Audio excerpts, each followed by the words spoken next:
As a career coach who helps people think about reinventing themselves, what kind of pep talk could you give those people who have really thought less of themselves because they're not employed? Well, very gratefully, not many of us are going to cocktail parties, so you don't even have to have that conversation right now.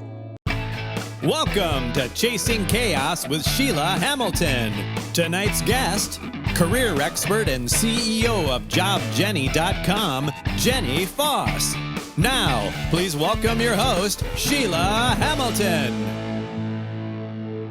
Hello, and welcome to Chasing Chaos. I'm your host, Sheila Hamilton, and we're here to provide well-being tools, resources, and some genuine answers to help you take command of your life.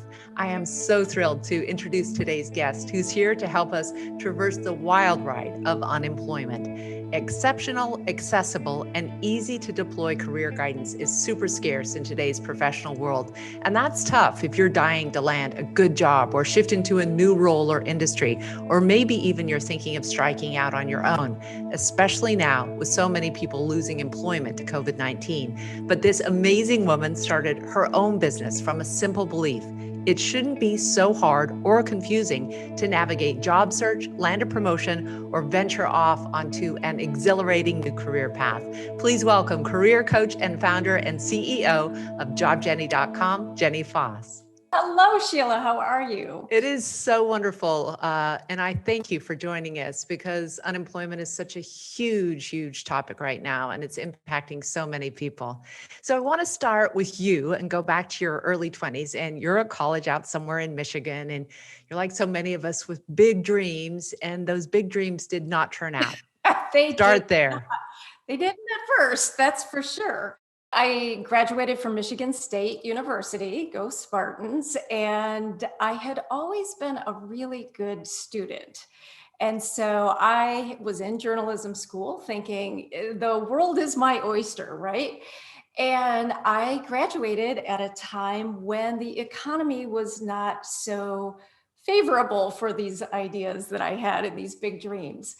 And as you, I'm sure know, broadcasting and journalism, not super easy industries to break into. So I found myself graduating from college, and all my friends around me were landing these jobs that they were all excited about, but good old Jenny Foss couldn't find a job. And when I finally found a job, it was at a newspaper, a teeny tiny little weekly newspaper in a town called Marine City, Michigan. And I had the great pleasure of driving 50 miles each way to my little tiny newspaper in Marine City as a reporter. So that wasn't exactly the plan. Did it end up helping you when you finally decided to leave that even those false starts can kind of teach you something about yourself?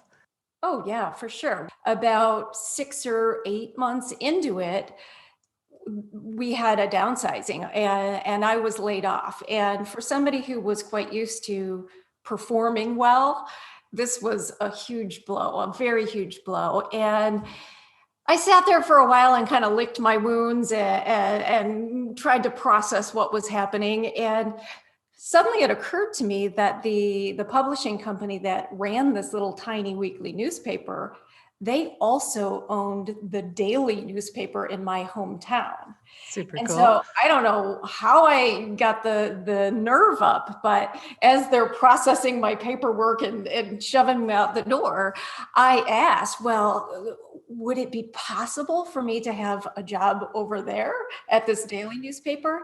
And I honestly don't even know how I pulled it off, but they kind of made a junior reporting position for me at the daily newspaper, 3 minutes away from my home.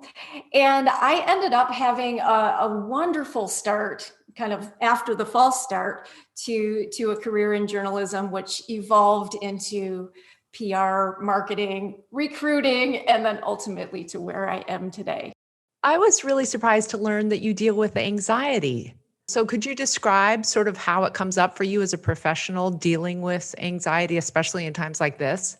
If you're talking about COVID specifically, I think some of us who have anxiety, it's almost like we've been preparing for this moment our whole lives. We're pros at this. Come on into the big tent. Exactly. So I've actually done very well through COVID in that regard, but certainly over the course of my career so far, there have absolutely been waves where, I have to just find those calming mechanisms and find the relief that I know is out there if I work at it. But absolutely, my buddy anxiety has been a blessing and a curse throughout my career.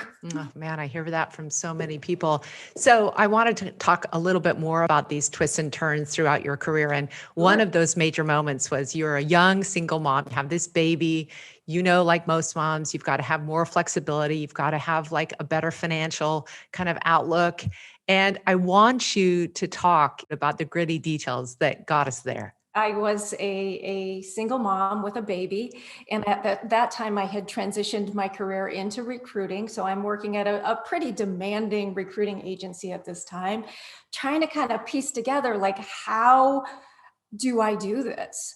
How do I learn how to be a good mom? How do I fulfill all the obligations I have at my job and perform well? Because as a recruiter, you're only making money if you're performing well. And I finally realized that I needed another option. And that option for me, which looking back, I'm like, whoa, that was crazy. But I decided to spin out and start my own recruiting agency from home. So I took a home equity line of credit out on my house that would keep us afloat for about 6 months. And I said, if I can't make it in 6 months, I'm going to have to find plan C. But very fortunately, plan B worked, and I have been an entrepreneur ever since. And that's been about 15 years. Wow, that's so cool. I love also how the decision was so grounded in your values. My main goal is to be a very good mother. My second goal is to provide for my daughter. What emanates from that? It's a really good example of how people can start making these decisions for themselves. I want to go back to this. I always think about this kind of hero journey where, you have to have this inciting incident to go out into the wild. And there is that moment where it's like, no matter how terrified I am, I've got to go out and see what's on the other side of this. So what was your inciting incident to start jobjenny.com? So I had been doing my own recruiting work for a couple of years. This is around the time that the US economy started to really fall apart. And all of the sudden, my friends who were in these great jobs started getting laid off, and people were calling me and saying, I need help, I need advice, I need a new resume. And when you're a recruiter, working independently as I was, you are literally only making money when you are closing deals, which means filling open positions for your clients. And so my heart was just breaking for all of these people that needed help. But it was really hard for me to spend a lot of time on it, because the time spent with them was time I was not earning an income. And so all of a sudden I thought, wouldn't it be great if I could create a place where people could come and go, get information and help and motivation through my blog posts and my tips and things like that. And oh, by the way, maybe I'll add a resume service and maybe an option to buy some consulting from me. And so really, it was originally intended, Sheila, to be like a little sideline where I was just kind of helping people. I had no idea how quickly it would take off. So cool. I know I've lost jobs before, and the first thing that hits me is that, first of all, the shock, and then the denial, and then the anger. And I was likening it to the 5 stages of grief. So how can you help people who are still in this process of confusion and anger actually prepare themselves psychologically for what is a really difficult thing to try to get yourself back out there and get another job? If you have even a week or two after you've been laid off or fired or furloughed, and especially if it was unexpected, but even if it wasn't, if you can allow yourself that time that it really does take to process the just flood of emotions that you're going to experience, like, yes, sadness, depression, anger, trying to bargain, which is Yeah. what I did the reporting job, and fortunately it worked. But you're going to be in a much better frame of mind to think calmly and strategically through the game plan. What do I want next? How am I going to go about this? I think that if you take the time on the front end, you will very likely be able to accelerate the time on the back end. Certainly when you're upset or angry or panicked, it will come through to those making decisions about you when it comes to interviewing and landing a job. Have you ever bumped into the scenario where people are super demanding, even when there are fewer jobs? Like, I'm only going to take this job if I get my goat yoga break. Like, that's That's absurd. right. But to the point, have you heard requests like that? I remember I worked with somebody who worked in tech, and he was very accustomed to the snacks and meals and all the little extra frills that were at his former employer. Apparently, they had the coffee lady at his job, who was this woman that had this coffee cart that made all these elaborate drinks and things. And he wanted to really explore in the interview, like, what kinds of perks like that are available. Do you have a coffee lady? And we got to not do the coffee Grande lady. or venti? Right? I get that. I get that. That's hilarious. I heard that this was so moving to me that you're actually helping out a houseless family right now, Jenny. Tell me about that.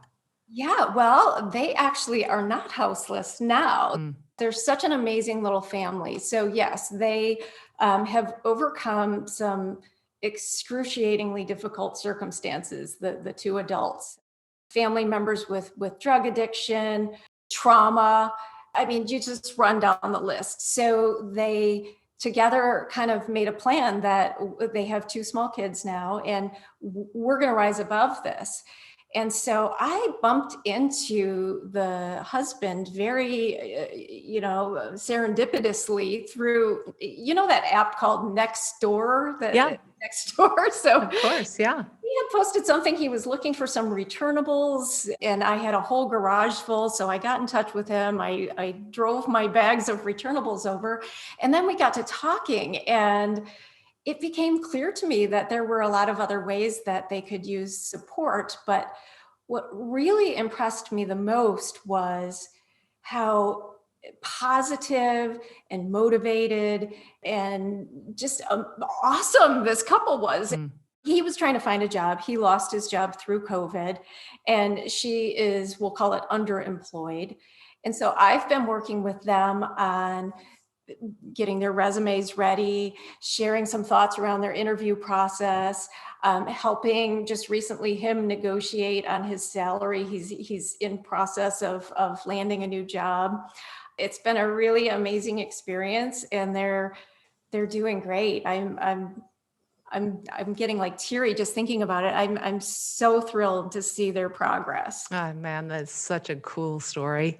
I also think that it really speaks to your ability to see humans as humans, regardless of what their work for the moment is, And it reminds me that as Americans, we're so tied up in our identity as what do you do? It's the first thing people ask you at a party. And I think that that's probably one of the hardest things for people when they lose a job or even when they're laid off and furloughed. So as a career coach who helps people think about reinventing themselves, what kind of pep talk could you give those people who have really thought less of themselves because they're not employed? Well, very gratefully, not many of us are going to cocktail parties, so you don't even have to have that conversation right now. Woo! But in all seriousness, you are correct. We tie so much of our identity, particularly men who kind of stereotypically have been reared to be the breadwinners, to our vocations. And when we lose those vocations or the job, at least temporarily, it can be a devastating blow to your sense of self-worth. And so I really encourage people to think beyond who am I vocationally when you're in a situation like that. We are so many other things as humans. We are parents, we are friends, we've got hobbies that we're maybe talented artists or knitters or whatever. So really maybe writing down some of those things that you are other than a career coach, right? I think will be a great exercise for anybody who is maybe feeling like I'm not enough, because every one of us we're absolutely enough, and we're not one dimensional in that definition of who you are being what you do. I love that, Jenny. And I'd also just add that I think it's one of the great challenges to work on who we are outside of our work when we're employed. Who am I beyond this job? What do I give to my community? What do I give to my friends? What do I give to my parents? Who am I as a person if I didn't have this job? Because it really sets you up to be able to answer that question. We'll be right back with more Chasing Chaos after this brief message. Hi everyone! My name is Kathleen and I'm a volunteer with NAMI Clackamas. When NAMI said that they needed a volunteer grant writer, I jumped at the opportunity. I was already interested in becoming a professional grant writer, but I was having no luck getting any jobs because I didn't have any experience. But after a few months of volunteering with NAMI Clackamas, I got that experience and I landed my first job as a grant writer. Now I continue to volunteer with and support NAMI Clackamas because of everything that they're doing to support the mental health of everyone in our community. I highly recommend volunteering with and supporting NAMI Clackamas. And who knows, it could just lead you to your next job opportunity.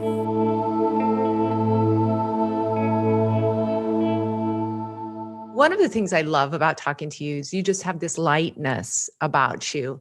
And I can imagine that even when you were going through your most difficult times, that you still use levity to get through it.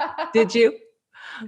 Oh, I use levity, much to the chagrin of my teenagers.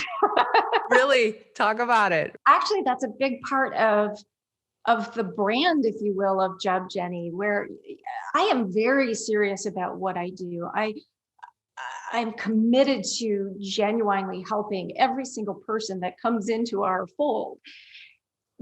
But I also realize that job search for most people, under even the best of circumstances, is a really overwhelming and unenjoyable process.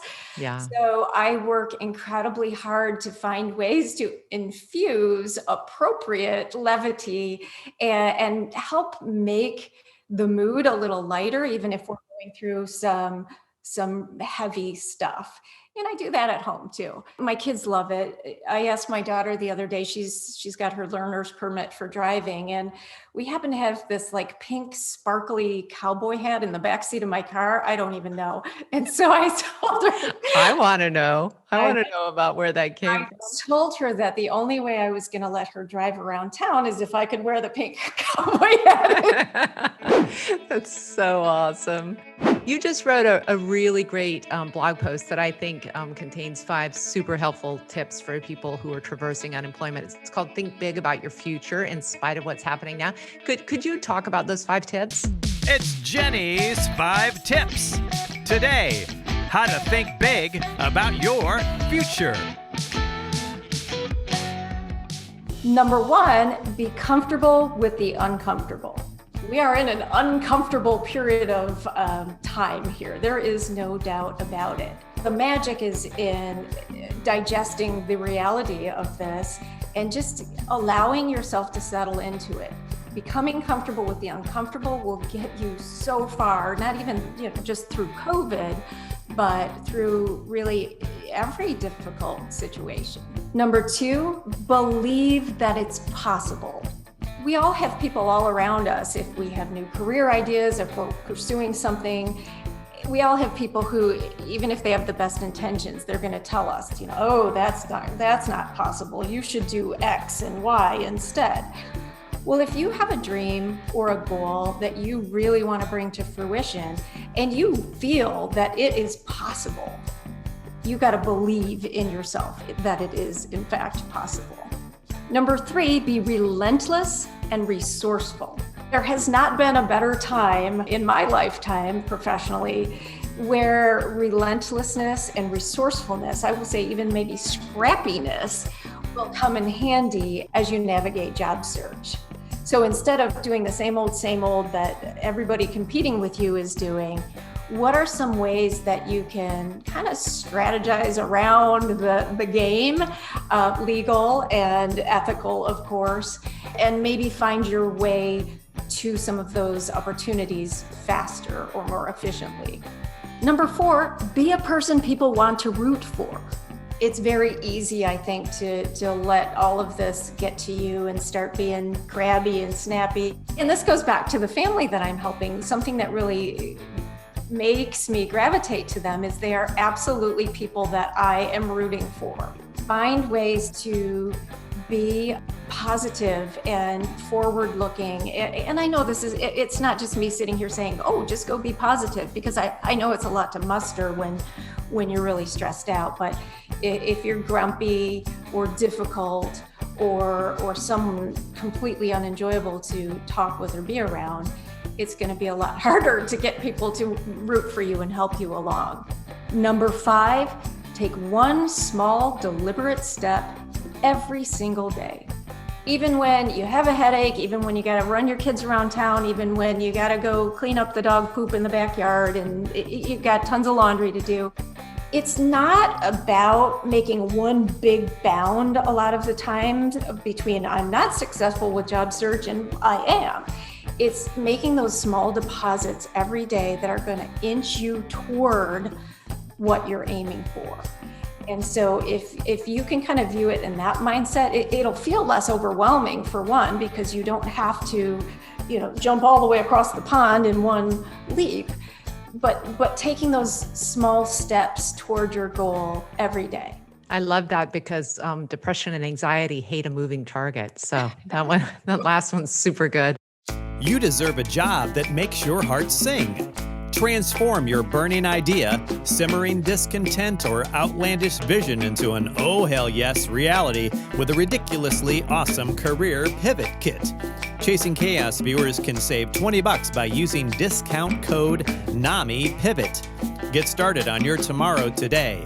Pick up the ridiculously awesome career pivot kit now at jobjenny.com. Back to you, Sheila. Jenny, you are so amazing. Thank you for joining us. And I think you're going to be so helpful to those who are managing through this chaos of unemployment and uncertainty right now. I really appreciate it. Yeah, well, thank you very much for having me. In any way that I can help people find success in their jobs, I'm always there for it.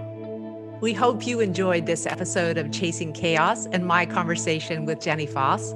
Her team offers a range of resources to help you reboot your career and manage the complexities of unemployment at jobjenny.com. Tune in next time to hear more of these gritty stories and find genuine answers on your path to well-being. I'm your host, Sheila Hamilton, and I hope you stay strong.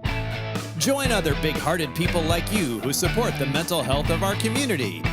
Give now by clicking on the Facebook donate button or visit namicc.org/chasingchaos. Get the latest tools and resources to manage your well-being, plus learn how to keep safe, get tested, and where to be immunized for COVID. Visit namicc.org.